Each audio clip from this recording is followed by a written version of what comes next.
Hello everyone and a very very good morning to all of you. कैसे हैं सभी लोग? बढ़िया, बहुत अच्छे, एक्साइटेड आज के सेशन के लिए। आई होप यस सभी लोग सुपर डुपर एक्साइटेड हैं आज के सेशन के लिए। चलिए great, so let's get started. आज का सेशन स्टार्ट करते हैं। जितने भी नए स्टूडेंट्स हैं इस चैनल पे पहली बार आए हैं, सबसे पहले इस चैनल को सब्सक्राइब जरूर कर लेंगे, इस वीडियो को लाइक जरूर कर देंगे और शेयर जरूर कर देंगे। तो स्टार्ट करने जा रहे हैं हम आज का सेशन वोकैबुलरी के साथ। और आज का पहला वर्ड है, the very first word of the day is hollering. Hollering word का मीनिंग है आप तेज तेज चिल्ला रहे हो, कि सब लोग आपकी तरफ देखें, सब लोग आपकी बात सुने, आपके इमोशंस देखें। इसको बोलते हैं हॉलर करना। तो हॉलर करने का मतलब क्या हो गया कि आप क्या कर रहे हो, बहुत जोर जोर से चिल्ला रहे हो। एक्शन की बात कर रहे हैं, इसका मतलब पार्ट ऑफ स्पीच क्या हो गया, right part of speech is verb. तो शाउट कर रहे हो, बहुत तेज तेज चिल्ला रहे हो लोगों का ध्यान अपनी तरफ लाने के। बेलो करना, बहुत तेज तेज चिल्लाना। वॉसिफरेट करना, बहुत तेज तेज चिल्लाना। रोर करना, बहुत तेज तेज दहाड़े मारना। एंटोनिम्स, मरमर, बहुत हल्का हल्का बोल रहे हो। विस्पर, बहुत हल्का हल्का बोल रहे हो। मटर कर रहे हो, बहुत हल्का हल्का बोल रहे हो। हश कर रहे हो, हश करने का मतलब भी क्या होता है, बहुत हल्का हल्का बोल रहे हो। तो जो प्रोटेस्टर्स थे वो चिल्ला रहे थे, नारे लगा रहे थे पार्लियामेंट के बाहर, और वो क्या मांग रहे थे, जुडिशियल रिफॉर्म्स की कुछ चेंजेस आए। वो चिल्ला चिल्ला के कह रहे थे कि हमको कुछ चेंजेस लेके आओ। अच्छा, यहाँ से एरर का क्वेश्चन बहुत बार एग्जामिनेशन में आता है, क्योंकि हम तेज चिल्लाने वाली बात करें। कोई मुझे लाउड और अलाउड में डिफरेंस बता सकता है? लाउड और अलाउड में डिफरेंस क्या है? देखो, लाउड आपका एक एडजेक्टिव होता है, इसका मतलब होता है बहुत तेज, means in a high volume, in a very high volume कह सकते, बहुत तेज। अलाउड आपका एक एडवर्ब होता है, इसका मतलब है in a volume which is audible. इतनी वॉल्यूम हो, तेज ना हो भले ही, बस सुनाई दे, वो होता है अलाउड। दोनों का पार्ट ऑफ स्पीच ही अलग होता है। यहाँ से तो क्वेश्चन कैसे आता है एग्जामिनेशन में, मैंने बोला कीप स्पीकिंग लाउड, ये सेंटेंस गलत है। क्यों? क्योंकि स्पीकिंग एक वर्ब है, वर्ब के बारे में जो वर्ड बताएगा वो एडवर्ब आएगा। अगर आपको बोलना है बहुत तेज बोलते रहो तो लाउडली लगाओगे, या फिर आपको बोलना है इतना तेज बोलो कि सुनाई दे, तो आप क्या लगाओगे, अलाउड लगा। तो लाउडली और अलाउड का पार्ट ऑफ स्पीच सेम होता है। दोनों के दोनों क्या होते हैं, दोनों के दोनों आपके वर्ब्स होते हैं, और सॉरी एडवर्ब्स होते हैं। और लाउड क्या होता है, लाउड आपका एडजेक्टिव होता है। कोई परेशानी? चलो, सुनने सुनाने की बात ही कर रहे हैं तो एक और एरर का क्वेश्चन बहुत बार एग्जाम में आता है, और ये मैंने बहुत लोगों को बोला है, he did not listen me, उसने मुझे सुना नहीं। He did not listen me गलत है बेटा, लिसन टू मी होता है ना। तो हमेशा याद रखना कि लिसन जो वर्ब होता है उसके साथ जो प्रेपोजिशन लगाते हो वो कौन सा होता है, वो TO2 होता है, और हमेशा लगता है। लिसन मी नहीं होता, लिसन टू मी होता है। अच्छा, हम तेज बोलने की बात करें, मुझे कुछ और वर्ड्स बता सकते हो जहाँ पे इंसान बहुत तेज चिल्ला रहा है, चीख रहा है? क्या बोल सकते हैं, हाउल कर रहा है, मतलब वो इंसान क्या कर रहा है, बहुत तेज तेज चिल्ला रहा है। येल कर रहा है, ब्रॉल कर रहा है, बेलो कर रहा है, स्क्रीम कर रहा है, शाउट कर रहा है, श्रीक। श्रीक की स्पेलिंग बहुत बार एग्जाम में आती है, याद रखना इसमें IE है। हॉलर वर्ड भी हमने पढ़ा ही, हॉलर कर रहा है, बहुत तेज तेज तेज तेज तेज तेज क्या कर रहा है, चिल्ला रहा है। याउल कर रहा है, येल्प कर रहा है, तेज तेज चिल्ला रहा है। ठीक है, जितने भी हमने वर्ड्स किए सारे के सारे वर्ड्स का पार्ट ऑफ स्पीच क्या है, all of them are verb, सारे के सारे वर्ब्स। वापस आ जाते हैं अगले वर्ड पे। The next word is invective. Invective means आपकी जो लैंग्वेज है बहुत ही खराब है, मतलब आपने बहुत गंदा गंदा बोला है, सामने देखो ना उसको बहुत खराब खराब बोला है। अच्छा, इसके लास्ट में IV लग रहा है तो ऐसा लग सकता है कि ये एडजेक्टिव है, बट याद रखना बेटा ये एडजेक्टिव नहीं है, नाउन होता है। तो आपकी लैंग्वेज कैसी है, बहुत ही अब्यूजिव और इंसल्टिंग है, मतलब आप सामने वाले को बहुत गंदा गंदा बोल रहे हो, उसको अब्यूज कर रहे हो, मतलब बहुत गंदा गंदा बोल रहे हो, इंसल्ट कर रहे हो। डेनंसिएशन, उसको बहुत खराब खराब बोल रहे हो। कंडेमनेशन, उसकी बहुत ज्यादा बुराई कर रहे हो। एंटोनिम्स, तारीफ कर रहे हो, कॉम्प्लीमेंट कर रहे हो, अप्रिशिएट कर रहे हो, अक्लेम कर रहे हो, बहुत तारीफ कर। तो पॉलिटिशियन ने बहुत खराब खराब बोला अपने दुश्मनों के खिलाफ। चलो, बहुत दिनों से ना हमने क्रिटिसाइज वर्ड के सिनोनिम्स नहीं करे। कितने सिनोनिम्स बताओगे मुझे क्रिटिसाइज के आज? कितने बताओगे, नंबर बताओ। 50? चलो, 50 सिनोनिम्स एवरीवन। क्रिटिसाइज कर रहे हो, कंडेम कर रहे हो, सेंश्योर कर रहे हो। पहले C वाले सारे वर्ड्स एक साथ लिख लेते हैं ना। कास्टिगेट करना थोड़ा सा डांटना हो जाता है, बट ठीक है, इसी के नियर से निर्णय में ज़्यादा चाइड कर रहे हो, चेस्टाइज कर रहे हो, लेम्बास्ट कर रहे हो, अपब्रेड कर रहे हो, लैम्पून कर रहे हो, एक्सकोरिएट कर रहे हो, डांट रहे हो, है ना, बीरेट कर रहे हो, डिराइड कर रहे हो, डिमीन कर रहे हो, डेनिग्रेट कर रहे हो, स्लैंडर कर रहे हो, लिबल कर रहे हो, डांटने के और वर्ड ज़्यादा रहते हैं, एडमोनिश कर रहे हो, रेप्रीमैंड कर रहे हो, रिब्यूक कर रहे हो, स्कॉन, कॉफ, मॉक, रिडिक्यूल, इस मजाक उड़ा रहे हो उस इंसान का, जाइब कर रहे हो, नियर कर रहे हो, जियर कर रहे हो, स्कोल्ड कर रहे हो, उस इंसान को बहुत ज़्यादा डांट रहे हो, डिनाउंस कर रहे हो, रिप्रोच कर रहे हो, विलीफाई कर रहे हो, उसकी इमेज खराब कर रहे हो, मेलाइन कर रहे हो, उसकी इमेज खराब कर रहे हो, रैली कर रहे हो उस इंसान को बहुत ही ज़्यादा खराब खराब बोल रहे हो, बहुत गंदा गंदा फील करा रहे हो, डिस्पैरेज कर रहे हो, सॉरी एवरीवन, जाइब नहीं लिखा क्या हमने? लिखा है बेटा जाइब। कितने होगा पहले काउंट कर लेते हैं, 1 2 3 4 5 6 7 8 9 10, 1 2 3 4 5 6 7 8 9 10, 1 2 3 4 5 6 7 8 9 10, 1 2 3 33। अब तो 17 वर्ड्स और लिखने। ह्यूमिलिएट कर रहे हो, उस इंसान को शर्मिंदा कर रहे हो सबके सामने, एम्बैरस कर रहे हो, डिफेम, डिफेम लिखा था नहीं लिखा था? डिफेम भी नहीं लिखा ना, डिफेम कर रहे हो, उस इंसान को सबके सामने खराब फील करा रहे हो, उस इंसान की इमेज टार्निश कर रहे हो, खराब कर रहे हो उस इंसान की इमेज, उस इंसान की इमेज ब्लेमिश कर रहे हो, खराब कर रहे हो उस इंसान की इमेज। टॉन्ट भी नहीं लिखा क्या हमने? टॉन्ट भी नहीं लिखा, उस इंसान को टॉन्ट कर रहे हो, उसका मजाक उड़ा रहे हो सबके सामने, उस इंसान को रोस्ट कर रहे हो, बुली कर रहे हो, बीस्मर्च कर रहे हो, वेरी गुड, उस इंसान को क्रिटिसाइज कर। Okay, 1 2 3 4 5 6 7 8 9 10, 8 more words to go. Belittle भी नहीं लिखा? हाँ, बी लिटिल भी नहीं लिखा, राइट, बी लिटिल कर रहे हो उस इंसान को, उस इंसान की इमेज स्मीयर कर रहे हो, स्मीयर कर रहे हो इज व्हाट, खराब कर रहे हो उस इंसान की इमेज, उस इंसान को चलो रोस्ट कर रहे हो, बुली कर रहे हो, ट्रोल कर रहे हो, उस इंसान का मजाक उड़ा रहे हो। अच्छा, आप कुछ फ्रेजेस लिख लें, चलो लेट्स राइट सम फ्रेजेस। आपने उस इंसान को चबा दिया है, हाँ, च्यू आउट कर दिया है, बुराई कर करके, टीयर अपार्ट कर दिया है, रिप इनटू कर दिया है, कॉल आउट कर दिया है, डिस्क्रेडिट कर रहे हो, वेरी गुड, डिस्क्रेडिट कर रहे हो। 1 2 3 4 5 6 7 8 50 हो गए। चलो, अब 50 तो हमने ये कर लिया, कुछ इडियम्स लिखेंगे। अगर आप किसी इंसान को बहुत ज्यादा खराब खराब बोल रहे हो, बहुत बुराई कर रहे हो उसकी, क्या बोल सकते हैं? पिक होल्स इन, उसको क्रिटिसाइज कर रहे हो, take to task, read the riot act, take over coals, run into, give a dressing down,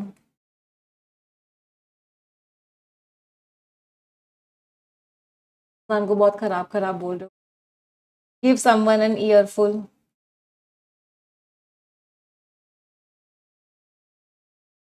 अच्छा, lay into, give someone a piece of one's mind, give someone a piece of your mind, dress down लिखा था हमने, dress down, come down on someone,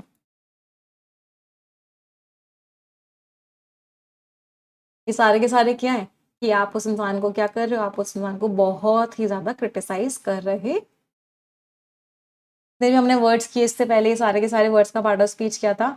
all of them were verbs, सारे के सारे verbs थे और सबका मीनिंग था कि बहुत ज्यादा बुराई कर। आ जाते हैं वापस अगले वर्ड पे, द नेक्स्ट वर्ड इज एरिली। एरिली इसका मतलब क्या है? बहुत ज्यादा अजीब तरीके से, और अजीब भी होता है और बहुत ज्यादा डरावना भी होता है। एरिली इतना एग्जाम में नहीं आता जितना इसका नाउन फॉर्म एग्जाम में आता है, दैट इज एरी। ये इसका नाउन, सॉरी ये इसका एडजेक्टिव फॉर्म होता है। इसका एडजेक्टिव फॉर्म, तो एडजेक्टिव के साथ एलवाई लगाओगे तो एडवर्ब बनेगा। तो ये एरिली इतना एग्जाम में नहीं आता जितना एरी एग्जाम में आता है। एरी का मतलब ही क्या होता है? कोई चीज बहुत ही अजीब भी है और डरावनी भी है, स्ट्रेंज एंड फ्राइटनिंग, उसको आप क्या बोलते हो? एरी। और इसी का एडवर्ब फॉर्म क्या हो गया? एरिली। मीन्स बहुत ही अजीब तरीके से, अनकैनली, मतलब बहुत ही अजीब लग रही है आपको वो चीज, ओमिनसली आपको बहुत ज्यादा डरा रही है, वियर्डली बहुत ज्यादा डरा रही है, बहुत ज्यादा अजीब सी लग रही है। अच्छा, कोई चीज आपको डराती है उसके कुछ इडियम्स बताओगे? कोई चीज अगर आपको डरा रही है तो क्या हो रहा है? आप कप कपा रहे हो, है ना? तो send shivers down one's spine, मतलब आप क्या हो गए हो? पूरी तरीके से डर गए हो, कपकपा से गए हो, मतलब वो चीज कैसी है? बहुत ही डरावनी है। अच्छा, अब हमने एरी की बात करी है। एरी का मतलब अजीब भी होता है। मुझे अजीब वर्ड के सिनोनिम्स बता दो। कितने बताओगे? 10 बता पाओगे अजीब वर्ड के सिनोनिम्स? चलो, अजीब है कोई चीज तो कैसी है? पेक्यूलियर है, वियर्ड है, बिजार की स्पेलिंग बहुत अच्छे से देखना, बहुत बार एग्जाम में आती है, इसेंट्रिक है, क्वियर है, क्वर्की है, ऑड है, अनयूजुअल है, मतलब वो कैसा है? बहुत ही अजीब है। और कोई वर्ड? 1 2 3 4 5 6 7 8 9, एक वर्ड और बता दो। कोई चीज अगर बहुत ही ज्यादा अजीब होती है तो? अननेचुरल है, बहुत ही अजीब है। सारे के सारे वर्ड्स का पार्ट ऑफ स्पीच क्या है? All of them are idiosyncratic है। Very good. इडियोसिंक्रेटिक कैसे बोल गए हम? इडियोसिंक्रेटिक है, बहुत ही अजीब है। चलो, ये तो एब्सर्ड है। हाँ, वेरी नाइस, एब्सर्ड है। ये तो हो गए अजीब। अच्छा, ऑड भी नहीं लिखा? और तो लिखा है बेटा, ठीक है। अब इसमें एक दूसरी कैटेगरी आती है। वो दूसरी कैटेगरी क्या होती है? कि वो जो अजीब लोग हैं, वो अजीब तो हैं लेकिन मतलब उनका जो बिहेवियर है बड़ा मिस्टीरियस है, कभी भी कुछ भी कर देंगे, चेंज हो जाएंगे, आज कुछ कह रहे हैं अगले ही पल कुछ और कह देंगे। ऐसे लोगों को क्या बोलते हैं? जैसे मिस्टर ट्रम्प को हम डिफाइन करते हैं। मिस्टर ट्रम्प कैसे? कैप्रीशियस है। कैप्रीशियस का मतलब क्या है? अभी कुछ कह रहे हैं, अगले ही पल चेंज हो जाएंगे। ऐसे लोगों को और क्या बोलते हो? फिकल भी बोलते हो, मतलब बिना सोचे समझे एक्शंस ले लेते हैं। ऐसे लोग पूरे टाइम चेंज होते रहते हैं, चेंजेबल होते हैं, विम्सिकल होते हैं, एरेटिक होते हैं, मर्क्यूरियल होता है। मरकरी क्या करती है? बहुत तेजी से एक्सपैंड होती है, बहुत तेजी से ही वापस आ जाती है। मतलब मरकरी कैसी है? बहुत तेजी से चेंज हुई। ऐसे लोग इनकॉन्स्टेंट होते हैं, पूरे टाइम चेंज होते रहते हैं, इम्पल्सिव होते हैं, बहुत तेजी से एक्शन ले लेंगे, बिना सोचे समझे एक्शन ले लेते हैं। ऐसे लोग इम्पेटुअस होते हैं। इम्पेटुअस इज व्हाट? बहुत जल्दीबाजी में एक्शन ले लेते हैं, बिना सोचे समझे एक्शन ले लेते हैं। तो ये दोनों लोग क्या होते हैं? बिना सोचे समझे कभी भी कोई भी एक्शन ले। अच्छा, एक और वर्ड आता है वेवर्ड होते हैं। वेवर्ड का मतलब क्या होता है? डिफिकल्ट टू कंट्रोल, अपनी मर्जी से कोई भी एक्शन ले लेंगे। ऐसे लोगों को कंट्रोल करना बहुत ज्यादा मुश्किल होता। इन सारे शब्दों का मतलब क्या है? कि ये लोग बिना सोचे समझे जल्दीबाजी में कुछ भी एक्शन ले लेंगे और फिर उसको चेंज कर। इनकॉन्सिस्टेंट, इनकंसिस्टेंट होता है। सारे वर्ड्स का part of speech, all of them are. वापस आ जाते हैं। एंटोनिम्स कंफर्ट है, नॉर्मल है, प्लेजेंट है, सब बढ़िया है, कोई प्रॉब्लम नहीं है। तो जो अबैंडन्ड लेबोरेटरी थी, जिस लेबोरेटरी को छोड़ दिया गया था, वो बहुत अजीब तरीके से शांत हो गई थी। मतलब ऐसा लग रहा था, कुछ डर सा लग रहा था उस लैब में जाने में, इतनी शांत हो गई थी उस एक्सीडेंट के। अगले वर्ड पे आते हैं। The next word is disparity. बहुत बार एग्जाम में आया, 7 बार एग्जाम में आ चुका है। लास्ट में ITY लग रहा है। पार्ट ऑफ स्पीच क्या हो गया? ना। Disparity is what? इनइक्वालिटी, मतलब चीजें बराबरी की नहीं। डिफरेंस है, इनइक्वालिटी है, गैप है, इसका मतलब क्या है? डिस्पैरिटी। एंटोनिम्स इक्वालिटी है, सिमिलैरिटी है, यूनिफॉर्मिटी है, सारी चीजें सेम है। तो उन्होंने जो इनइक्वालिटी है जॉब की अपॉर्चुनिटीज में, उसको क्या किया? डिस्कस। अच्छा, यहाँ से भी बहुत बार एरर का क्वेश्चन आता है, हमेशा डिस्कस के साथ अबाउट नहीं लगाते, इसी सेंटेंस में लिख के दे देंगे दे डिस्कस्ड अबाउट द डिस्पैरिटी और पूछेंगे क्या एरर है।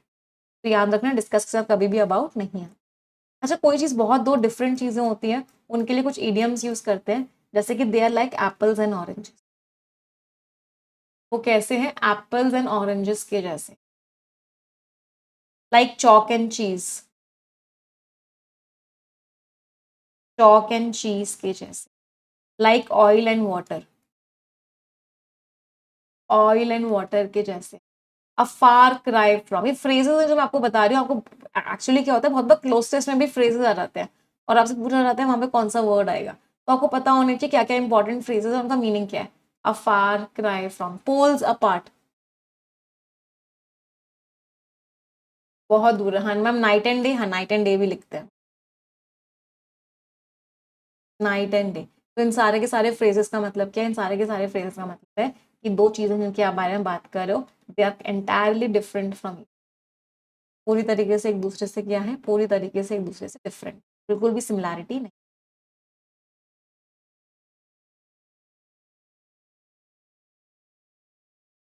अच्छा, एक ऐसी दुनिया जहाँ पे, या एक ऐसी कंट्री जहाँ बोला जाए कि सब इक्वल है, उस कॉन्सेप्ट को क्या बोलते हैं, उस सोसाइटी को क्या बोलते हैं, इगैलिटेरियन सोसाइटी, इगैलिटेरियन सोसाइटी। ये वर्ड भी डबल स्टार मार करके अपने पेपर्स में लिखिएगा, अपने नोटबुक्स में। इगैलिटेरियन का मतलब भी क्या होता है, इक्वल। इगैलिटेरियन सोसाइटी मतलब सब बराबर। चलो, आ जाते हैं अगले वर्ड पे। The next word is unconscionable, last में ए बी एल ही लग रहा है, पहला मतलब पार्ट ऑफ स्पीच क्या हो गया, एडजेक्टिव। अनकॉन्शनेबल मीन्स गलत है, तुमने काम किया वो बहुत ही गलत काम, इतना घिनौना काम किया है तुमने, तो अनफेयर है, अनएक्सेप्टेबल है। एग्रेगियस है, बहुत ही घिनौना काम है। इनइक्वेशियस है, बहुत ही गलत काम है। आउटरेजियस है, बहुत ही गंदा घिनौना काम किया है। एंटोनिम्स, इक्विटेबल है, बराबरी का है, जस्टिफाइबल है, रीजनेबल है, सही काम है। तो इतने ज्यादा प्राइस, एग्जॉर्बिटेंट मीन्स ह्यूज, इतने ज्यादा प्राइस ले रहे हो इसेंशियल दवाइयों के लिए एक पब्लिक हेल्थ प्रॉब्लम के दौरान, ये चीज बहुत ही घिनौनी है, बहुत ही गलत है, बहुत ही खराब। कोई चीज बहुत ही खराब होती है उसको बोलते हैं beyond the pale. Beyond the pale का मतलब भी क्या होता है, वो चीज मॉरली अनएक्सेप्ट, मतलब वो चीज क्या है, वो चीज गलत है, तुमने बहुत गंदा काम किया, बहुत घिनौना काम, रेप्रीहेंसिबल काम किया, नफरत के लायक काम।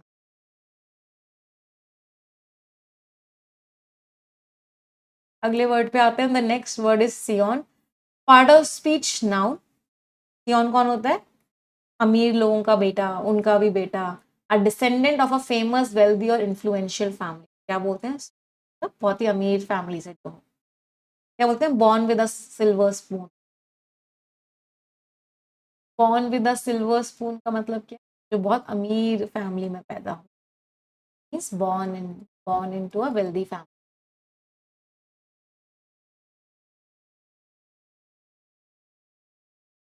डिसेंडेंट है, हेयर है, सक्सेसर है, वो भी किसका, एक बहुत ही अमीर फैमिली। एंटोनिम्स, एंसेस्टर है, पूर्वज है, फोरफादर है, पूर्वज है, प्रीडेसर है, पहले वाला है। तो हर कोई एक्सपेक्ट कर रहा था कि ये जो बच्चा है ये अपनी फैमिली की लेगेसी को आगे ले, पापा ने बहुत पैसा कमाया और उसी चीज को ये भी आगे लेके जाएगा, हर कोई इस बात को एक्सपेक्ट कर रहा था उस बच्चे। अगले वर्ड पे आते हैं, टैंटलाइजिंग। टैंटलाइजिंग का मतलब है बहुत ही अट्रैक्टिव है वो चीज, part of speech adjective, very attractive, बहुत अट्रैक्टिव है, बट मुश्किल है मिलना, मिलना बहुत मुश्किल। चलो बहुत दिन से अट्रैक्टिव के भी सिनोनिम्स नहीं करे, कितने बताओगे, 20 बता पाओगे, कोशिश करके देख लो। चलो, कोई चीज अट्रैक्टिव है तो एंटाइसिंग है, एंचैंटिंग है, मेस्मराइजिंग है, स्पेल बाइंडिंग है, कैप्टिवेटिंग है, ल्योरिंग है, अल्योरिंग है, चार्मिंग है, फैक्सिनेटिंग है, टेम्पटिंग है। अच्छा, कोई चीज अट्रैक्टिव है मतलब बहुत प्यारी भी है, तो बहुत प्यारी चीजों को क्या बोल सकते हैं, अडोरेबल है, प्रिटी है, ब्यूटीफुल है, आपको अपनी तरफ खींच रही है, मैग्नेटिक है, मैग्नेटिक इज वर्ड, आपको अपनी तरफ खींच, अपीलिंग है, सेडक्टिव है, और कोई वर्ड किसी को याद आ रहा हो? कंपेलिंग है, एंगेजिंग है, हम लवली है, गॉर्जियस है, मार्वेलस है। इन सारे शब्दों का मतलब क्या है? विंसम है, राइट, विंसम है, बहुत बढ़िया।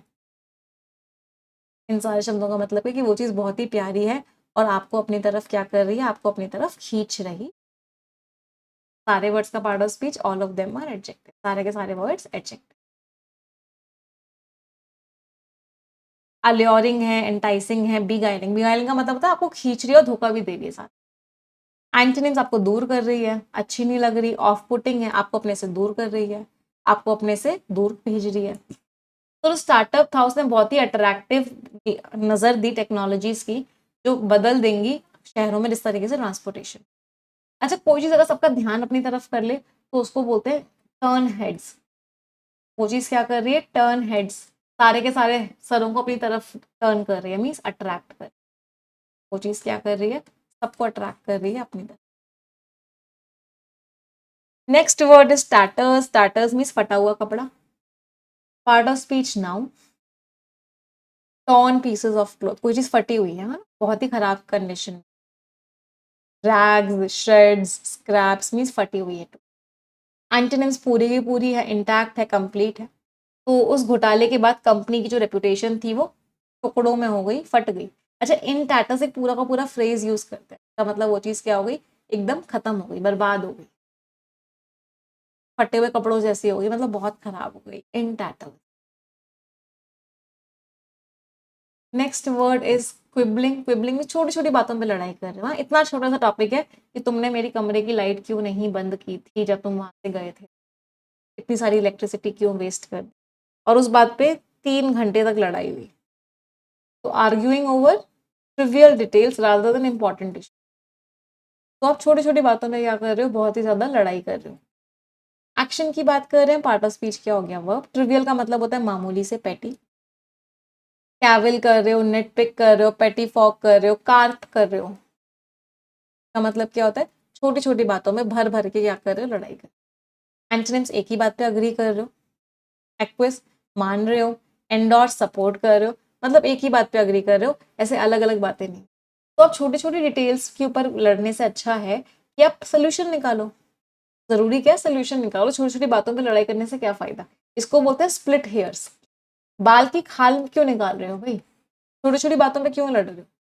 तो डोंट स्प्लिट हेयर्स, छोटी छोटी बातों पे, ट्रिवियल ट्रिवियल मामलों पे मत लड़ो। Last is veritable. इसमें रूट वर्ड है वेर। वेर रूट वर्ड का मीनिंग होता है सच्चाई, ट्रूथ। तो लास्ट में ABLE लग रहा है, मतलब पार्ट ऑफ स्पीच क्या हो गया? एडजेक्टिव। तो वेरिटेबल है, कोई चीज मतलब सच्ची है, उसमें कोई झूठ नहीं है, कोई फरेब नहीं है, वो चीज कैसी है? पूरी तरीके से सच्ची है, मतलब वेरिटेबल है। जेन्युइन है, ट्रूली डिजर्व करती है। ऑथेंटिक है, जेन्युइन है। बोनाफाइड। बोनाफाइड में 2 रूट वर्ड्स होते हैं, बोना या बेनी का मीनिंग होता है गुड, फाइड का मतलब होता है फेथ। इन गुड फेथ है मतलब जेन्युइन है, जेन्युइन है मतलब ऐसा कोई प्रॉब्लम नहीं है उसमें। एंटोनिम्स फेक है, स्प्यूरियस है, स्पेकियस है, फेक है, काउंटरफिट है, फेक है, फोनी है, फेक है, फोर्ज्ड है, मामूल नकली बनाई हुई है, काउंटरफिट है।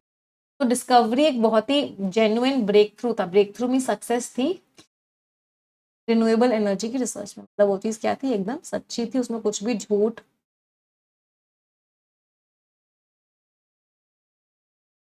अच्छा, अब हमने बात करी है वेर रूट वर्ड की, तो वेर रूट वर्ड के मुझे कुछ और वर्ड्स बताओगे? कोई चीज अगर वेर से स्टार्ट होती है इसका मतलब होता है सच्ची है वो चीज। वेरीफाई वर्ड बनता है, आप किसी चीज को वेरीफाई कर रहे हो, ये वर्ब हो जाता है। इसका मतलब क्या? आप उसकी सच्चाई को कंफर्म कर रहे हो, confirm the truth. Verity word बनता है, वेरिटी क्या हो जाता है? नाउन हो जाता है। का मतलब क्या? कि वो चीज क्या है? सच्चाई है। वेरासिटी वर्ड भी बनता है, वर्ड तो इतनी बार एग्जाम में आया है। वेरासिटी का मतलब क्या है? ये भी नाउन है, मतलब उसकी वेरासिटी है, मतलब वो ऑनेस्ट है, वो जो कह रहा है वो सच कह रहा है, वो कुछ भी गलत नहीं कह रहा। That means what? Veracity. Verdict. Verdict भी नाउन होता है, इसका मतलब क्या होता है? जजमेंट। आप कोई जजमेंट दिया, सुप्रीम कोर्ट ने कोई जजमेंट दिया तो उस जजमेंट को क्या बोलते हैं? वर्डिक्ट। सुप्रीम कोर्ट ने जो जजमेंट दिया वो एकदम सही होगा, तो वेर वर्ड से बना ये भी। एवर करना, अगर आप किसी चीज को एवर कर रहे हो, ये एक वर्ब हो जाता है। इसका मतलब क्या? आप सबके सामने बोल रहे हो, आपको लगता है वो बात सच है और उस बात को सबके सामने बोल रहे हो, मीन्स आप उस बात को अनाउंस कर रहे हो कॉन्फिडेंटली। क्यों? क्योंकि आपको लगता है कि वो बात एकदम कितनी, वो बात एकदम। फिर एक वर्ड होता है वेरी सिमिलिट्यूड। स्पेलिंग कैसे याद करोगे? वेरी, फिर सिमी, फिर ली, और फिर ट्यूड। वेरी सिमिलिट्यूड का मतलब क्या होता है? वेर आ गया और सिमिलैरिटी आ गई, मतलब वो चीज बिल्कुल सच जैसी लग रही है। तो मतलब वो चीज ऐसी है, वो एकदम आपको सच लग रही है, मीन्स अपीयरेंस है उसका। और कैसा अपीयरेंस है उसका? कि वो चीज एकदम आपको रियल लग रही है। तो सिमिलैरिटी मतलब अपीयरेंस, और वेर का मतलब क्या? सच। तो एकदम सच लग रही है। इन सारे शब्दों का क्या है? कुछ ना कुछ सच से रिलेटेड है, क्योंकि इन सब में रूट वर्ड क्या है? वेर। और वेर वर्ड का मीनिंग होता है सच्चा। क्लियर? कोई दिक्कत? आ जाते हैं आज की स्टोरी पे, बट उससे पहले मैं रिक्वेस्ट करूंगी, ऑलमोस्ट 5000 बच्चे सेशन देख रहे हैं। जितने लोगों ने लाइक नहीं किया है अभी तक, तुरंत के तुरंत लाइक कर देंगे। जब किसी की बहुत ज्यादा बुराई की जाती है ना, तो ग्रोथ रुक जाती है। चलो देखते हैं। आज की कहानी है राहुल की। राहुल एक बहुत ही टैलेंटेड स्टूडेंट था, जिसको पेंटिंग करना बहुत पसंद था। वो हर दिन घंटों बिताता था पेंटिंग करते हुए, और ऐसे उम्मीद करता था कि मैं धीरे धीरे क्या करूंगी, अपनी स्किल्स को इम्प्रूव कर लूंगा। लेकिन उसके पड़ोसी को लगता था कि चिल्लाना, खराब खराब बोलना सबसे अच्छा तरीका है। तो वो गाइडेंस नहीं देता था राहुल को, वो चिल्लाता रहता था। हॉलरिंग का मतलब क्या था? शाउटिंग। वो राहुल पे चिल्लाता रहता था जब भी राहुल कोई छोटी सी गलती भी करता था। लगातार जो उसको क्रिटिसाइज करता था, इन्वेक्टिव मीन्स बहुत गंदा गंदा जो बोलता था, इसकी वजह से राहुल का कॉन्फिडेंस खत्म हो जाता। क्लासरूम जो है बहुत ही एरली मीन्स बहुत ही अजीब तरीके से साइलेंट हो गया, जबकि उसकी पेंटिंग्स जो है डिस्प्ले होती थी, क्योंकि हर किसी को लगता था कि अब बुराई फिर से शुरू हो जाएगी। जो डिस्पैरिटी थी, जो इनइक्वालिटी थी राहुल के टैलेंट में और उसके कॉन्फिडेंस कम होते में, वो हर दिन नोटिसेबल होने लगी। टीचर ने रियलाइज किया कि ऐसा जो ट्रीटमेंट है बहुत ही अनकॉन्शनेबल है, मतलब बहुत ही गलत है। टीचर को लगता था कि हर बच्चे को एनकरेज करो, उसको खराब खराब मत बोलो, उसको शर्मिंदा मत करो, उसको एनकरेज करो। तो वो अपनी एक आर्टिस्ट था। स्किन वर्ड का मीनिंग क्या? एक तरीके से एयर कह सकते हैं। वो किस फैमिली से आया था? किस फैमिली का, क्या बोलते हैं इसको, हिंदी वर्ड क्या होता है इसका? सियोन का मतलब क्या हो गया? जो फादर का बच्चा, फिर उसका बच्चा, जो पूरा का पूरा। एक वर्ड होता है, हिंदी का वर्ड होता है, आप लोग मुझे बताओगे हिंदी का वर्ड क्या होता है? वारिस कह सकते हैं। तो फैमिली ऑफ आर्टिस्ट से आया था, आर्टिस्ट की फैमिली से था वो। तो टीचर नहीं, टीचर के बारे में बात है, टीचर को समझ में आया था कि लर्निंग के लिए पेशेंस चाहिए होता, काइंडनेस चाहिए होता। वन डे, एक दिन, वंश कह सकते हैं, वारिस। एक दिन टीचर ने एक आर्ट एग्जीबिशन रखी, और जिसमें बहुत ही अट्रैक्टिव प्राइस था। टेंडराइजिंग मींस अट्रैक्टिव। प्राइस था बेस्ट पेंटिंग का। राहुल का कॉन्फिडेंस एकदम टैटर्स में था, एकदम टूटा हुआ था, और उसने मना कर दिया कि मैं पार्टिसिपेट नहीं करूँ। टीचर ने इग्नोर किया किस चीज को? जो क्विबलिंग, क्विबलिंग मीन्स छोटी छोटी बात पे लड़ना। तो जो छोटी छोटी बातों पे लड़ रहे थे और राहुल की एबिलिटी पे डाउट कर रहे थे, टीचर ने तो राहुल को एनकरेज करना स्टार्ट कर दिया। सपोर्ट और प्रैक्टिस के साथ राहुल ने एक बहुत ही वेरिटेबल, वेरिटेबल मीन्स बहुत ही रियल मास्टरपीस बनाया। वो कंपटीशन जीत गया, और उसने रियलाइज किया कि जब कंस्ट्रक्टिव फीडबैक होता है ना, आपकी लोग तारीफ कर रहे हैं, आपको अच्छा फील करा रहे हैं, आपको एनकरेज कर रहे हैं, मोटिवेट कर रहे हैं, उससे आप ग्रो करते हो। बहुत बुरी तरह से कोई बुराई कर रहा है आपकी, तो आपके अंदर डर पैदा होता है, सेल्फ डाउट पैदा होता है। उस दिन से हर किसी को समझ में आया कि काइंडनेस जो होती है, आप सामने वाले को लेके काइंड हो, उसे प्यार से बात कर रहे हो, उसको एनकरेज कर रहे हो, इससे इंप्रूवमेंट बहुत ज्यादा होता है। इंसल्ट से इतना इंप्रूवमेंट, इसलिए कभी किसी की इंसल्ट मत कर, कभी भी। मैंने बहुत सारे पेरेंट्स को भी देखा है, वो ना अपने बच्चों को लगता है कि उनका बच्चा तभी आगे बढ़ेगा जब वो उसको बहुत खराब खराब बोलेंगे, और इस चक्कर में वो अपने बच्चे को बहुत खराब खराब बोलते रहते हैं बचपन से ही, जिसकी वजह से बच्चे के अंदर कॉन्फिडेंस खत्म हो जाता है, बच्चे के अंदर सेल्फ डाउट आ जाता है। तो ये चीज नहीं होनी चाहिए। आप लोग जब पेरेंट्स बने, मेक श्योर करना, या फिर आपके आसपास के लोग हैं, पेरेंट्स बच्चों के लिए क्यों, आपके आसपास के जो लोग हैं, आपके फ्रेंड्स हैं, आपके फैमिली मेंबर्स हैं, आपके रिलेटिव्स हैं, आप हमेशा उनको कंस्ट्रक्टिव फीडबैक दो। कभी भी उनको बहुत ज़्यादा इंसल्ट मत करो, कभी भी उनको बहुत ज़्यादा क्रिटिसाइज मत करो, क्योंकि आपको नहीं पता कि आपके वर्ड्स का क्या इम्पैक्ट पड़ सकता है उस बच्चे की लाइफ।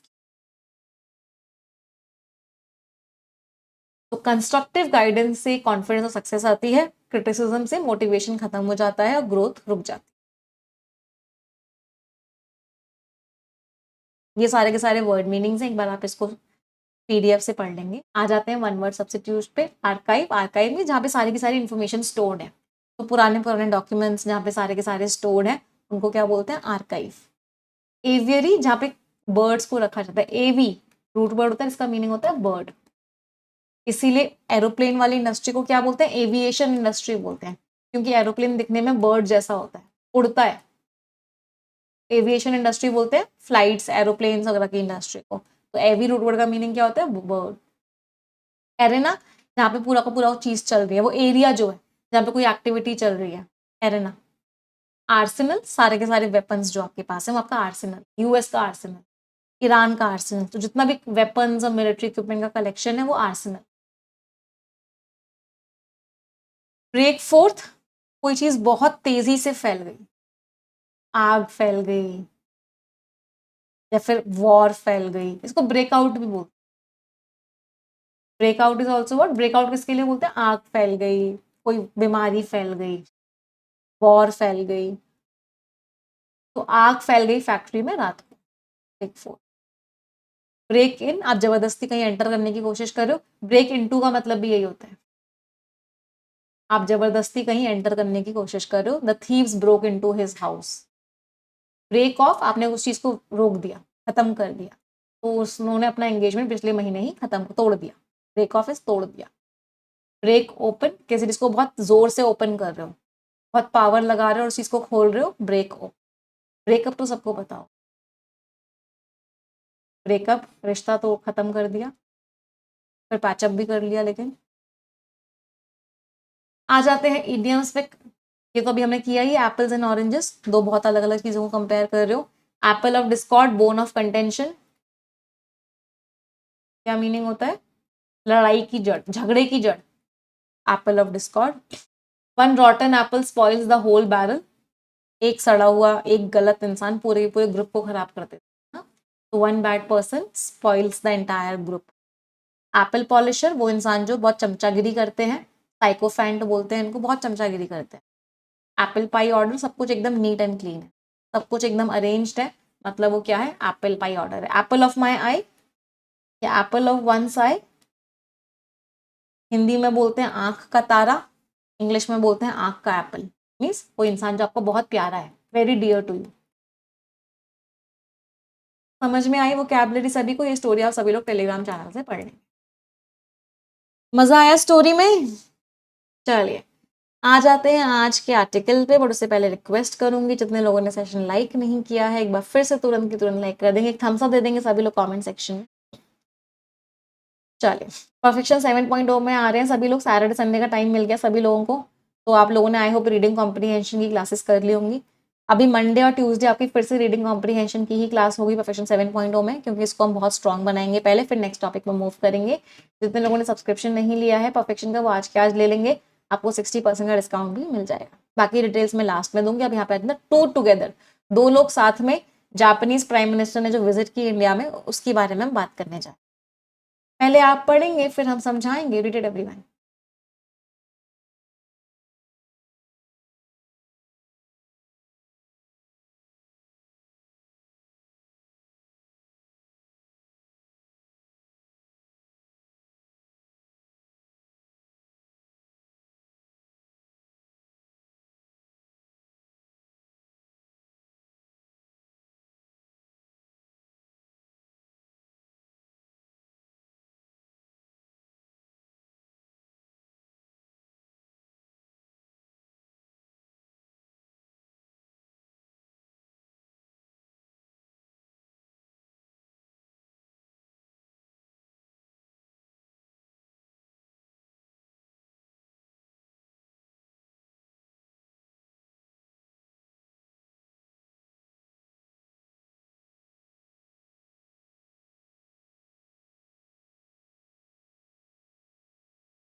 चलिए let's discuss it.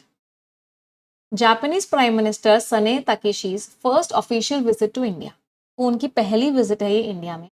Turned out to be means resulted in, ये किस चीज में रिजल्ट हुई? टू बी एन ओकेजन, ये एक ऐसा इवेंट बना जो सिग्नल कर रहा था, सिग्नल मींस शो कर रहा था। क्या शो कर रहा था? इनहैंस्ड, इनहैंस्ड मींस इंक्रीज्ड, बड़ा हुआ। बायलेटरल, बायलेटरल मींस जिसमें दो कंट्रीज इन्वॉल्व है, तो दो कंट्रीज के बीच में कोऑर्डिनेशन बढ़ गया। और इसने दिखाया, इस मीटिंग ने इस चीज को दिखाया in the face of, in the face of means किस चीज का सामना करते हुए? ग्लोबल अनसर्टनिटीज में, दुनिया भर में जो अनसर्टनिटीज है, दुनिया में क्या हो जाए कब नहीं पता, तो उस चीज के सामने ये जो मीटिंग हुई हमारा, ये जो विजिट हुई, इसने दिखाया कि इंडिया और जापान आपस में क्या कर रहे हैं? कोऑर्डिनेट कर रहे हैं, मिलके काम करना चाहते हैं। Rapid changes, rapid means fast, इतनी तेजी से जो बदलाव आ रहा है जियो पॉलिटिक्स में, दुनिया भर की कंट्रीज के रिश्तों में, एंड टेक्नोलॉजिकल एडवांस, और टेक्नोलॉजी में जो चेंज आ रहा है, ये फोर्स कर रहे हैं, प्रेशराइज कर रहे हैं सारी कंट्रीज को कि सब लोग फ्रेश थिंकिंग करें, नई सोच रखें। मोस्ट कॉन्सिक्वेंशली, और सबसे ज्यादा कॉन्सिक्वेंशली का मतलब क्या? सबसे ज्यादा इस चीज का रिजल्ट, कॉन्सिक्वेंशियल का मतलब होता है इंपॉर्टेंटली, तो सबसे ज्यादा इंपॉर्टेंट क्या है?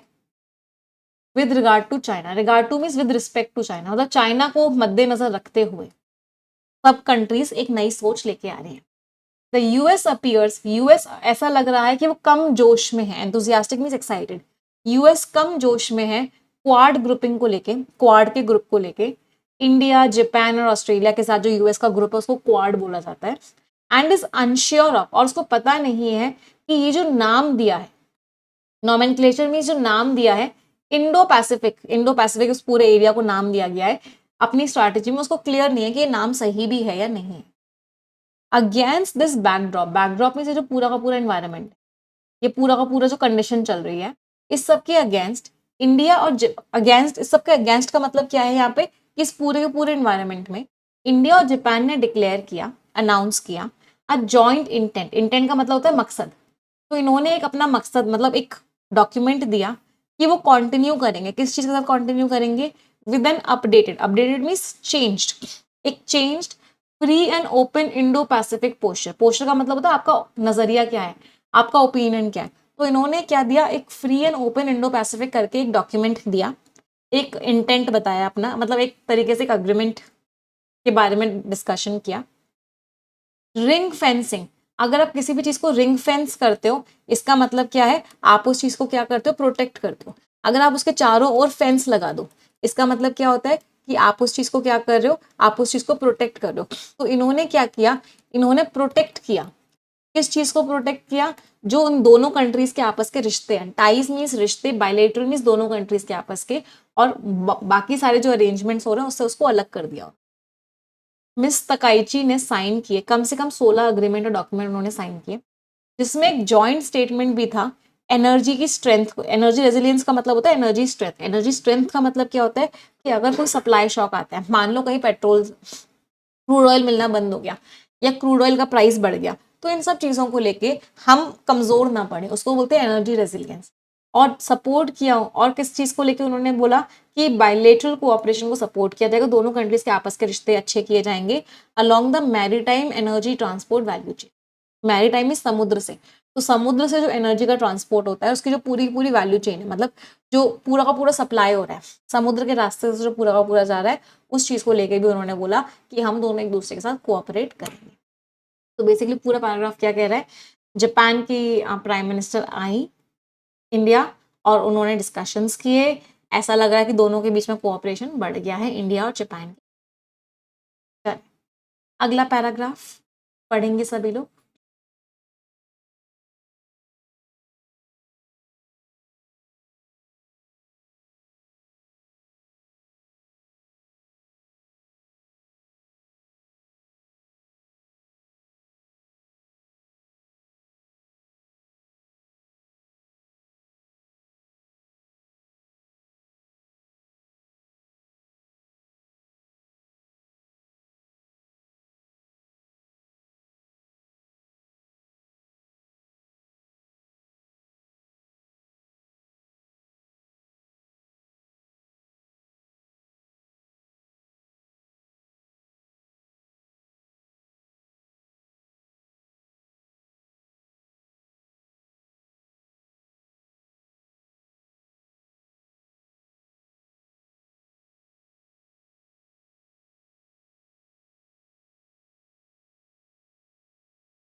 हाँ जी, अगला पैराग्राफ ऑथर क्या कह रहे हैं, जो कमिटमेंट्स हैं एनर्जी कोऑपरेशन में, जो वादे किए कि हम एनर्जी में कोऑपरेट करेंगे, इनको सपोर्ट किया इस अवेयरनेस ने, इस जागरूकता ने, that two play lead roles, अगर हमको मेन रोल्स प्ले करने हैं इस एफओआईपी में, एफओआईपी की अभी फुल फॉर्म दे रखी थी हमको, कहाँ गई, ये था free and open Indo Pacific. तो अगर हमें इस पूरी चीज में मेन रोल प्ले करना है तो दोनों साइड्स को कोऑपरेट करना होगा, मिलजुल के काम करना होगा एनर्जी डोमेन में, एनर्जी एरिया में, साउथ एशिया से लेकर इंडो पैसिफिक। ये जो कंसर्न था, ये जो चिंता थी, इसको किससे भी लिंक किया गया, किससे भी रिलेट किया गया, विद द प्रॉब्लम्स, उन प्रॉब्लम्स से जो दोनों साइड्स ने फेस करी, किस चीज को लेके, कि हमारे जो शिप्स हैं जो एनर्जी लेके आ रहे हैं, मतलब क्रूड ऑयल वगैरह लेके आ रहे हैं, और जो सेलर्स हैं जो क्रूड ऑयल वगैरह लेके आ रहे हैं वहां से, तो इन लोगों की सेफ्टी को लेके सवाल उठे थे जब यूएस इजराइल की वॉर हुई थी ईरान के खिलाफ, तो सेफ्टी को लेके कंसर्न्स हो गए थे। The two major Asian economies, ये दो बहुत बड़ी बड़ी एशियन कंट्रीज हैं, इनका शेयर्ड इंटरेस्ट है, इनका किस चीज में इंटरेस्ट है कि वो इस बात को इंश्योर करें, इस बात को गारंटी करें कि जो एनर्जी सोर्सेज हैं जहां से हम क्रूड ऑयल लेते हैं, जो गल्फ कंट्रीज से आता है क्रूड ऑयल, ये हमें एक्सेसिबल रहे। ऐसा ना हो कि हमारे यहाँ क्रूड ऑयल आ ही ना पाए, क्यों, रास्ता वहीं से है गल्फ कंट्रीज से, वहीं से जापान जाता है, वहीं से इंडिया आता है, तो दोनों कंट्रीज चाहते हैं कि वो रास्ता एकदम सुरक्षित रहे। They have agreed to build, हम तैयार हो गए हैं कि हम नेवल प्लेटफॉर्म्स बनाएंगे, मतलब पूरा का पूरा नेवल का मतलब वही हो गया समुद्र से रिलेटेड, तो हम पूरे के पूरे प्लेटफॉर्म्स बनाएंगे जिससे कि हम बढ़ा सके, इनहैंस मींस इंक्रीज कर सके मैरीटाइम डोमेन अवेयरनेस, तो समुद्र के जो पूरा का पूरा रास्ता है, पूरा का पूरा जो एरिया है, उसको लेके अवेयरनेस हो सके और उस पर हम नजर रख सके, सर्वेलेंस हो सके। अ जॉइंट स्टेटमेंट, एक जॉइंट स्टेटमेंट इशू किया गया उनकी विजिट के दौरान, उसने बोला कि बहुत सारी चिंताएं हैं, सीरियस कंसर्न्स है, किस चीज को लेकर चिंताएं हैं, कि अभी जो प्रिवेलिंग में जो अभी प्रेजेंट सिचुएशन है, तो अभी जो सिचुएशन है साउथ चाइना और ईस्ट चाइना सी में, उसको लेके भी चिंताएं हैं, और जापानीज ऑफिशियल्स ने मीडिया से बड़े प्यार से, फ्रैंकली मींस बहुत ही ऑनेस्टली बात करी किस चीज को लेके, कि जरूरत है कि जो ताइवान वाली प्रॉब्लम चल रही है इसको हम शांति के साथ ठीक एड्रेस करें, मतलब सॉल्व करें। तो पूरा पैराग्राफ वही कह रहा है कि दोनों कंट्रीज ने कुछ डिस्कशंस किए, कुछ अग्रीमेंट्स किए, चिंताएं भी बताई, चाइना को लेके चिंताएं बताई कि चाइना सी में जो प्रॉब्लम्स चल रहे हैं, ताइवान इशू के बारे में भी बात करी, यूएस ने जो वॉर करी ईरान में, जिसकी वजह से रास्ता बंद हो गया था, जिसकी वजह से हमारा एनर्जी सप्लाई नहीं हो पाया कंट्रीज को, इसके बारे में भी दोनों कंट्रीज ने बात करी। अगला पैराग्राफ पढ़ेंगे सभी लोग।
अगला पैराग्राफ ऑथर क्या कह रहे हैं, तो वो प्लान्ड विजिट, जो उनकी प्लान्ड विजिट थी गुवाहाटी की, वो ड्रॉप हो गई, मतलब वो चीज फुलफिल नहीं हुई।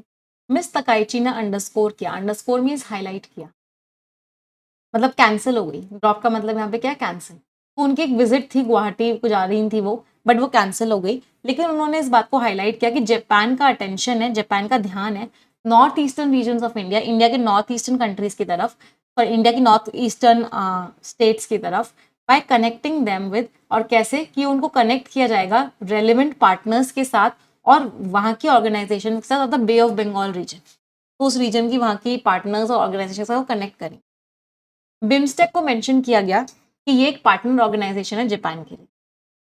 जापान ने बहुत ज़्यादा इन्वेस्टमेंट किया है बांग्लादेश में, थाईलैंड में, और इन प्रोजेक्ट्स को कनेक्ट करा है। और मटरबाई पोर्ट जो है कॉक्स के बाजार में, इसमें भी इन्वेस्टमेंट किया है। एक industrial value chain, through an industrial value chain with India's north east. और अगर जापान एक पूरा का पूरा इंडिया के नॉर्थ ईस्ट के साथ एक इंडस्ट्रियल वैल्यू चेन बनाता है, मतलब वहाँ पे इन्वेस्ट करता है या वहाँ पे इंडस्ट्रीज को सपोर्ट करता है, तो इससे क्या होगा, बूस्ट बढ़ जाएगी। क्या बढ़ जाएगी? रीजनल प्रोस्पेरिटी, वहाँ की प्रोस्पेरिटी बढ़ जाएगी। प्रोस्पेरिटी मीन्स अमीरी, प्रोस्पेरिटी मीन्स समृद्धि। तो नॉर्थ ईस्टर्न कंट्री स्टेट्स को बहुत फायदा होगा और सिक्योरिटी भी आ जाएगी।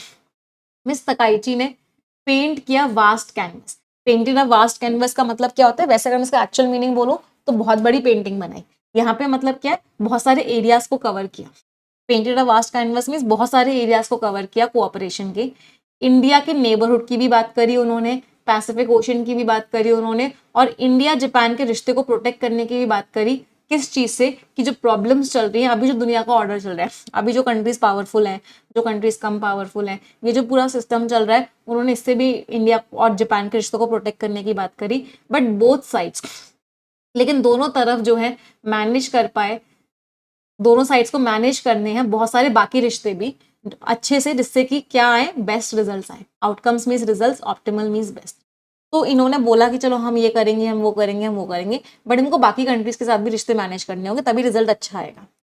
दे have to manage their relations, इनको रिश्ते मैनेज करने हैं चाइना के साथ और यूएस के साथ, इस तरीके से, इन सच अ मैनर मीन्स इस तरीके से, दैट देयर स्ट्रैटेजिक इंटरेस्ट, की जो ये चाहते हैं, इनके जिस चीज में फायदा है वो बचा रहे और लड़ाइयाँ क्या हो, दूर रहे। It can be a path, ये एक रास्ता हो सकता है जहां पे हम दोनों सीखेंगे, म्यूचुअल मीन्स आपसी, दोनों सीखेंगे और कोऑपरेट करेंगे। इंडिया और जापान कोऑपरेट करेंगे, दोनों एक दूसरे से सीखेंगे। एज दे सीख, जैसे जैसे वो चाह रहे हैं, सीख मीन्स चाह रहे हैं, नेविगेट करना मीन्स क्रॉस करना। किस चीज को क्रॉस करना चाह रहे हैं? दुनिया भर में जो उथल पुथल मची हुई है। तो बेसिकली ऑथर ने फिर से वही बोला कि बातें बहुत सारी हैं, टॉपिक्स बहुत सारे हैं, रिश्ते मेंटेन करने हैं, चीज़ें करनी है, बाकी कंट्रीज के साथ भी रिश्ते बनाने हैं। तो कोऑपरेशन में दोनों ही कंट्रीज एक दूसरे से बहुत कुछ सीखेंगे। पैसेज समझ आया सभी को? यस और नो माय चैंपियंस? चलिए आ जाते हैं क्वेश्चंस पे। All the best everyone.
चलिए लेट्स डिस्कस इट।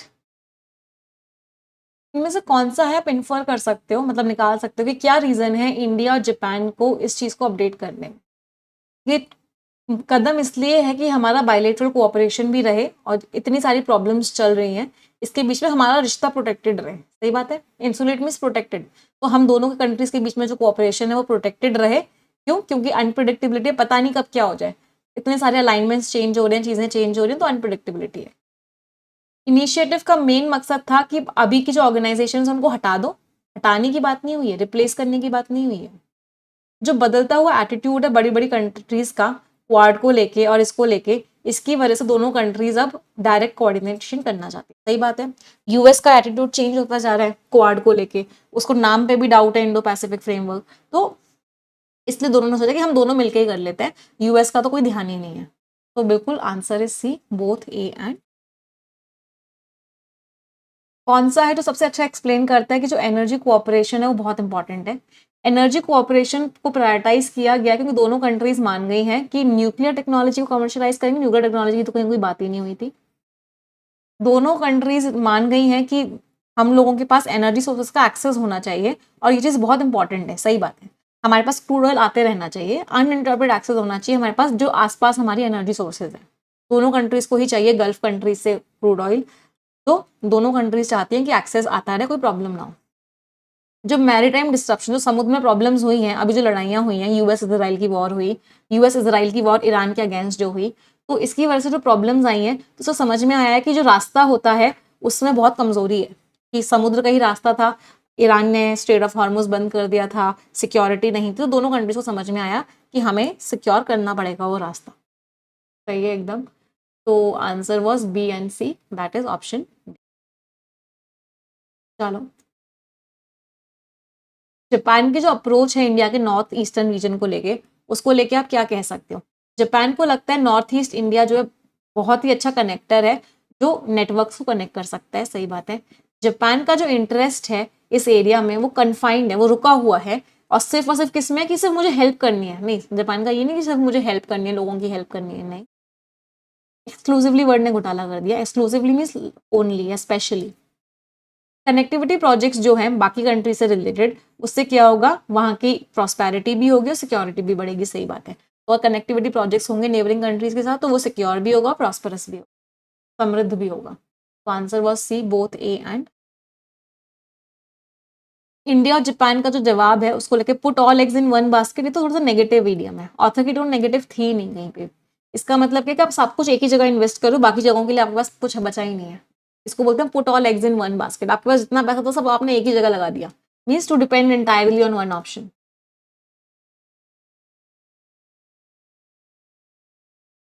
तो ऑथर की टोन कहीं भी नेगेटिव नहीं थी। आप कीप वंस पाउडर ड्राई, आप प्रिपेयर्ड हो, स्टे प्रिपेयर्ड। दोनों कंट्रीज प्रिपेयर हो रही हैं प्रॉब्लम्स के आगे। स्टडी द शिप का मतलब क्या है कि आप स्टेबल रहना चाहते हो। सही बात है, आप स्टेबिलिटी चाहते हो, यू वांट स्टेबिलिटी, दोनों ही कंट्रीज को स्टेबिलिटी चाहिए। तो answer was option D, both B and. Idioms पे टोन पे आ जाते हैं। डिस्पोजिशनल का मतलब होता है कि ऑथर ने बहुत अच्छे से डिस्कस किया है चीज़ों को, बहुत अच्छे से एक्सप्लेन किया है चीज़ों को, बहुत अच्छे से एनालाइज किया है चीज़ों को। हाँ, तो ऑथर ने बहुत अच्छे से डिस्कस किया है, एक्सप्लेन किया है, एनालाइज किया है। सर्कमस्पेक्ट, ऑथर केयरफुल होने को बोल रहे हैं, तो हाँ, ऑथर की टोन में बहुत कॉशन भी है, केयरफुल होने की बातें भी हैं, और ऑथर ने बहुत केयरफुली चीज़ों को प्रेजेंट किया। प्रोग्नोस्टिक का मतलब क्या होता है कि फ्यूचर में ऐसा होगा, फ्यूचर में ऐसा होगा।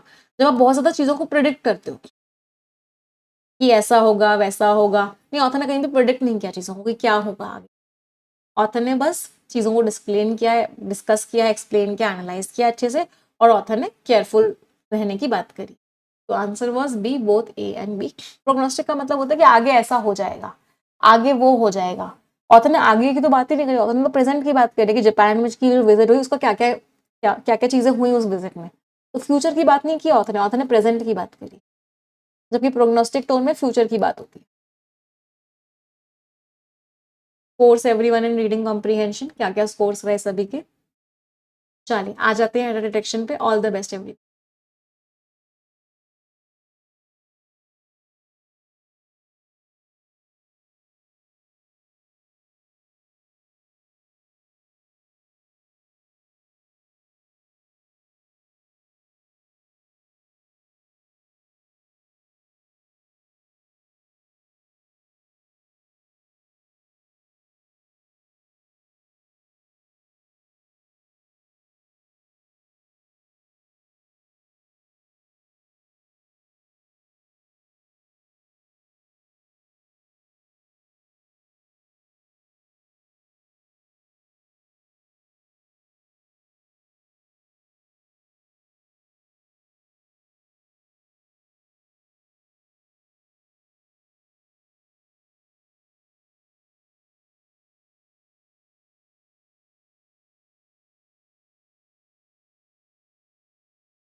चलिए लेट्स डिस्कस देम, देखते हैं कितने लोगों के कितने कितने आंसर्स ठीक निकले।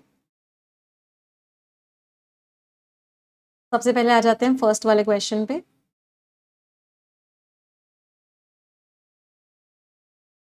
द न्यू सीईओज गोल्स, ठीक है इसमें तो कोई प्रॉब्लम नहीं है, गोल्स की बात हो रही है तो गोल्स के साथ क्या लगा हुआ है आर, तो आर टू इंक्रीज, उनका गोल्स क्या है कि प्रॉफिट मार्जिन को बढ़ाया जाए।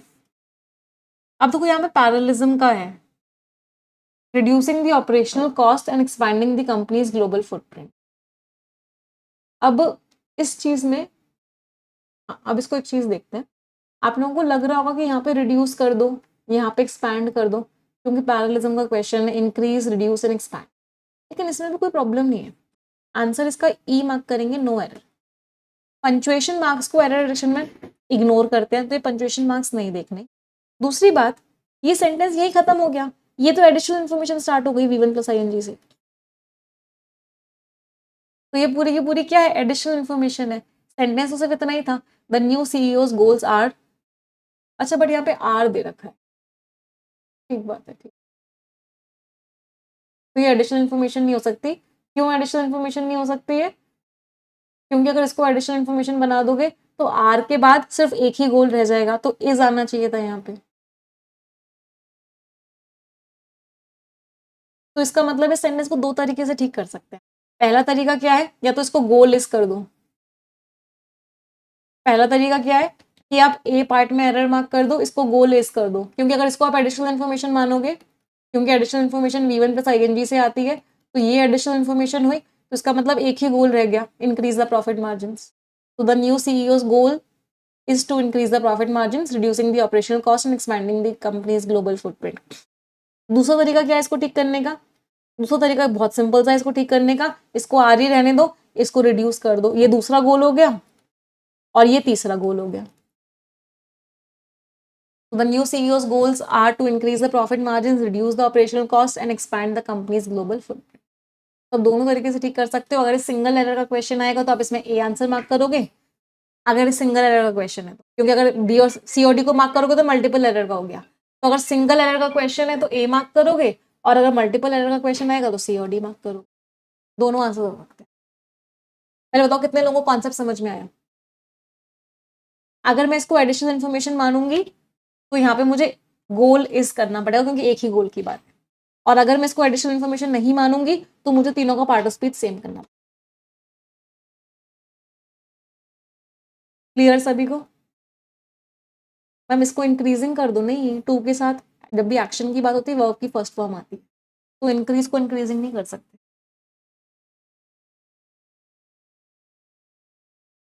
अच्छा एक तरीका और है इसको ठीक करने का, इस TO2 को ही हटा दो, इस TO2 को भी हटा दो साथ में। The new CEO's goals are increasing the profit margin, reducing the operational cost and expanding the company. एक और तरीका है, TO2 को भी हटा दो और इस इंक्रीज को इंक्रीजिंग कर दो, अब सही हो जाएगा। तो इधर से भी ठीक हो सकता है, तो ए को ठीक करके भी हो सकता है, बी को ठीक करके भी हो सकता है, सी और डी दोनों को ठीक करके। चलो अगला, the internship programme provides the students, तो जो इंटर्नशिप प्रोग्राम है ये बच्चों को क्या दे रहा है, प्रोफेशनल एक्सपीरियंस दे रहा है, डिसेंट स्टिपेंड दे रहा है, एंड नेटवर्किंग, क्या ये नाउन है, ये भी नाउन है, तो आगे भी नाउन आएगा तो या तो नेटवर्किंग अपॉर्चुनिटीज लिख दो या फिर अ नेटवर्क लिख दो, दोनों तरीके से ठीक कर सकते हो। फिर से पैरेललिज्म का ही कॉन्सेप्ट है, ये नाउन था, ये भी नाउन था, तो एंड के बाद भी क्या आएगा, एंड के बाद भी नाउन आएगा। चलो अगला देखते हैं। She not only enjoys reading classical literature, not only के बाद वर्ब की फर्स्ट फॉर्म में एस और एस, तो बट ऑल्सो के बाद भी क्या आएगा, वर्ब की फर्स्ट फॉर्म में एस और एस ही आएगा, तो बट ऑल्सो राइट्स, तो ना केवल एंजॉय करती है क्लासिक लिटरेचर रीड करना, बल्कि वो लिखती भी है शॉर्ट स्टोरीज। अगला, the committee decided to postpone the meeting, committee ने डिसाइड किया कि वो मीटिंग को पोस्टपोन करेगी, रिव्यू करेगी, फिर से पैरेललिज्म का क्वेश्चन है, वर्ब की फर्स्ट फॉर्म है, वर्ब की फर्स्ट फॉर्म है, तो क्या आएगा, फिर से वर्ब की फर्स्ट फॉर्म आएगी, एडजर्न, एडजर्न मीन्स बंद कर देना, क्लोज कर देना। आंसर इज अगला, सक्सेसफुल एंटरप्रेन्योर्स का कैरेक्टराइज क्या होता है? उनका विजन, नाउन, उनका परसिस्टेंस, नाउन, तो यहाँ पे भी क्या आएगा? नाउन ही आएगा, एंड अडेप्टेबिलिटी।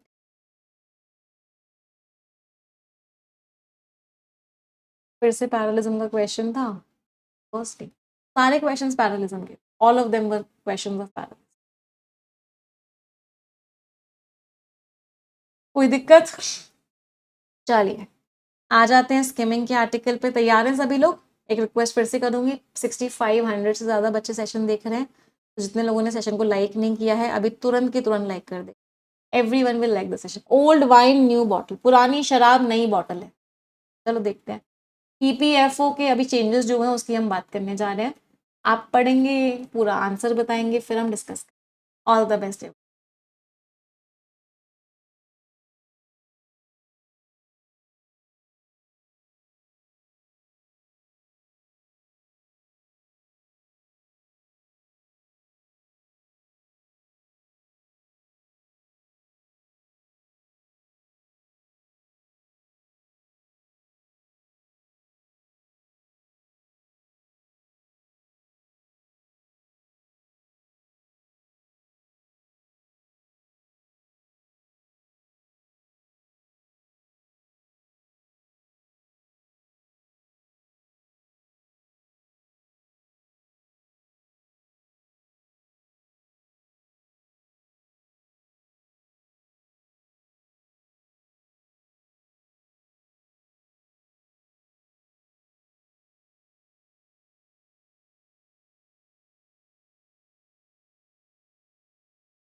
चलिए लेट्स डिस्कस।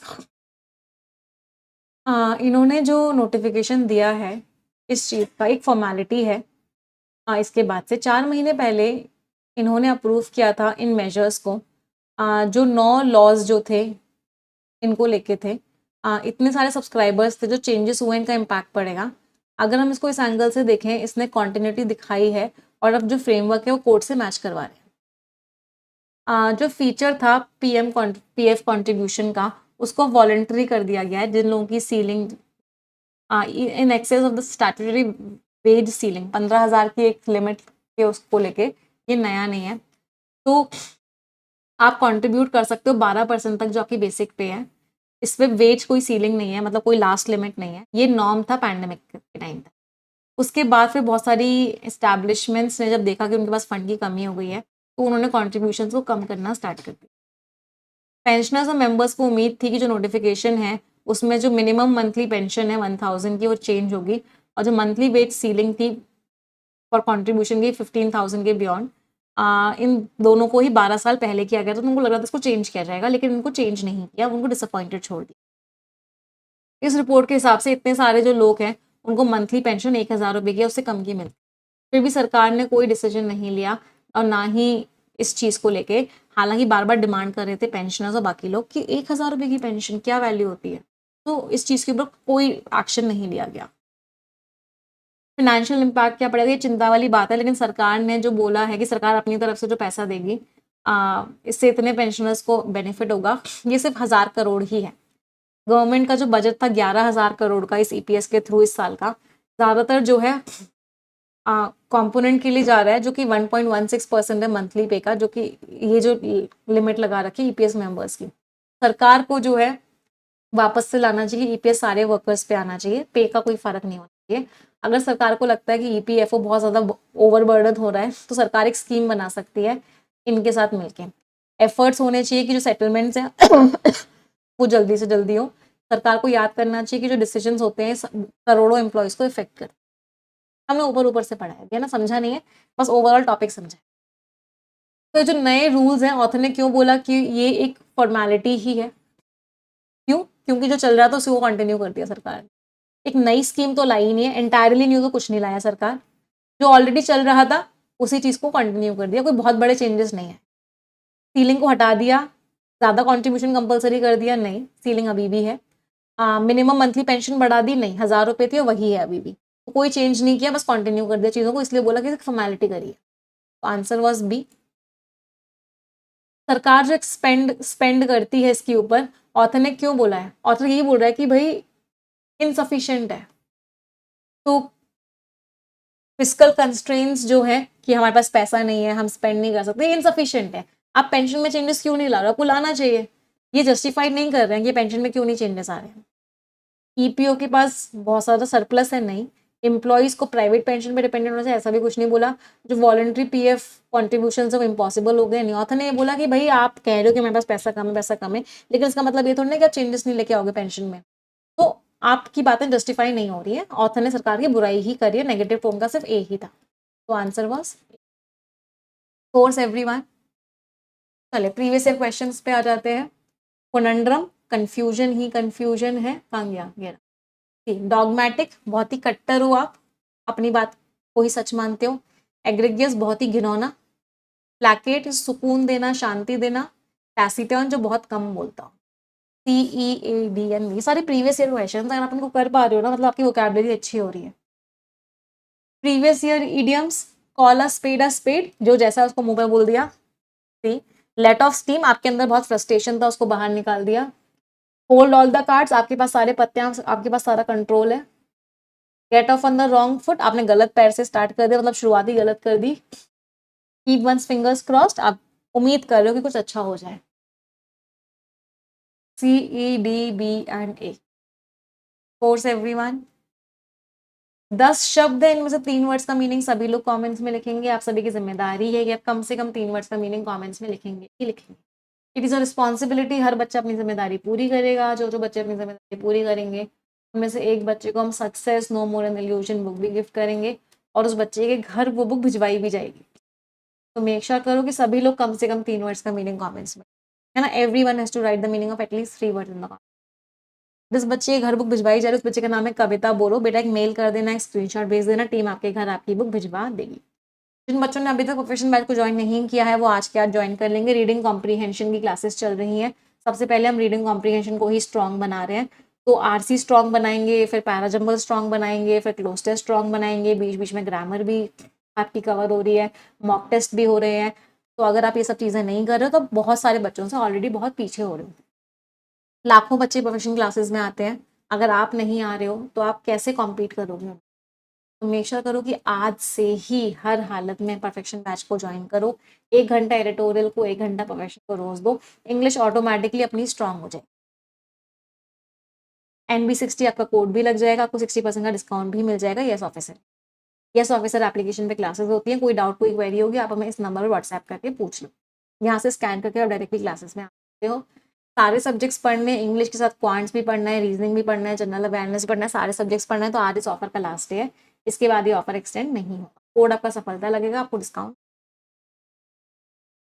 ये टेलीग्राम चैनल्स हैं, इनको ज्वाइन कर लो। यहाँ पे सारी PDF सारी मैगजीन्स मिल जाती हैं। कोई डाउट कोई क्वेरी होती है आप हमें व्हाट्सएप करके पूछ सकते हो, या इस वीडियो के डिस्क्रिप्शन में एक फॉर्म है, आप उस फॉर्म को फिल करोगे, टीम आपको कॉल करेगी आपके सारे डाउट्स एंड क्वेरीज का। ठीक है, सेशन एंड करते हैं, मिलेंगे आप प्रोफेशनल बैच की क्लास में। Thank you everyone, bye bye, take care, stay blessed, Tata.